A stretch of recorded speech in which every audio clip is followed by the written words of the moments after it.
Brilliance Audio presents Death Cruise by Don Davis, performed by Scott Merriman. Gail Arquette, a chestnut-haired, strikingly beautiful girl from Ontario, was on vacation, taking a welcome break after graduating from college and before assuming a new job as a social worker. Accompanied by her friend Linda Lyle, also a vibrant, good-looking young woman in her early 20s, Gail fled Canada on holiday, lured by the spring sunshine and the mythical draw of Florida as a fun and exciting place for the young. Daytona Beach, made famous by the movie and song Where the Boys Are, is located on the Atlantic Ocean side of the state. But Gail and Linda had no doubt that a pair of pretty girls could find a social life on Florida's west coast.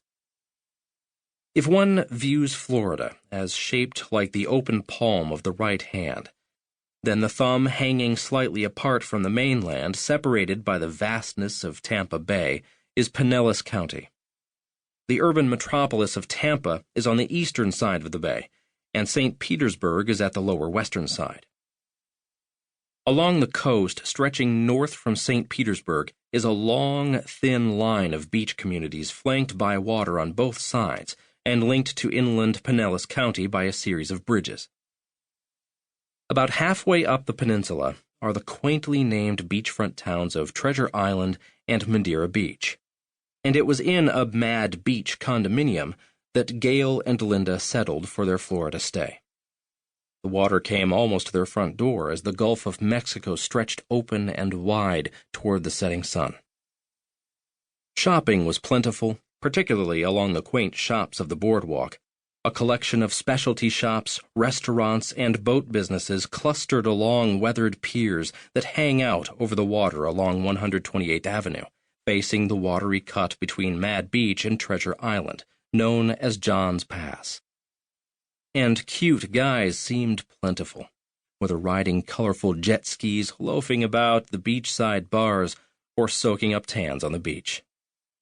In fact, Gail and Linda agreed to go fishing with two young men they had met on one of their strolls along the boardwalk. First, however, Gail needed to complete a special task. She spent much of Sunday, May 14th, 1989, preparing Mother's Day dinner for her mother, aunt, uncle, and Linda. The weather was pleasant, and they joked about the difference in temperature between May in Ontario and May along the Florida suncoast. When the meal was done and the dishes cleaned, the girls waved goodbye to the adults and headed out for their evening, walking over to their first shop, a 7-Eleven convenience store on Gulf Boulevard, the town's main street, to pick up a six-pack of beer about 9:30 p.m. In the parking lot of the store sat a large, dark-colored, truck-like vehicle that Gail would recall as something like a Jeep Cherokee, Isuzu Trooper, or Ford Bronco, one of those four-wheel drive all-terrain jobs. It wore Florida plates. The driver struck up a laughing conversation with the girls, whom he had guessed were visitors, and soon determined they were from Canada. He was a big guy in his mid-30s, standing about 5 feet 9 inches tall and weighing about 200 pounds. He was well-tanned and had reddish-blonde hair, cut short, and a pale mustache of the same color. He quickly extended his hand and introduced himself as Dave Posner, saying he knew a lot about Canada because he once had lived in Upper New York State. The voice was light and personable, the manner polite. There was a note of seriousness, almost concern in his voice as he asked them why they were out alone in this area. This particular stretch was considered a high crime locale, he warned, and they should be very wary about talking to any strangers, including himself.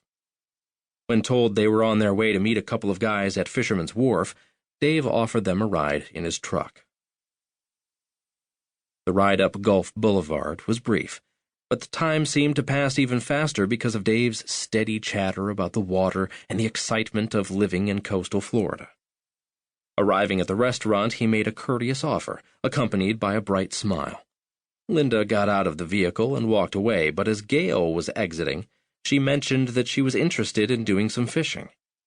Dave replied that he had a 30-foot boat and would be happy to take them out tomorrow for a cruise around the area and to let them try their luck for a deep water catch. Gail quickly accepted for both of them, certain that Linda would want to come along. Dave said that was terrific, and he would meet them tomorrow about 2 p.m., because it took about 2 hours to get from his house across Tampa Bay, around the tip of Pinellas County and up to John's Pass. He pointed in the darkness toward the boardwalk and a pier at the very end. "Be at Don's dock at 2, he said. Gail was excited about the prospect of a ride out on the open water, but Linda was just as adamant that she would not be coming along. There was something about that Posner guy she didn't like, and Gail should not meet him either, she warned. "Nonsense," argued Gail. "He's just a nice guy, and anyway, he's so old, probably almost in his 40s. Come on, Linda," she pleaded. "Come along." "Absolutely not," Linda replied. And that was that.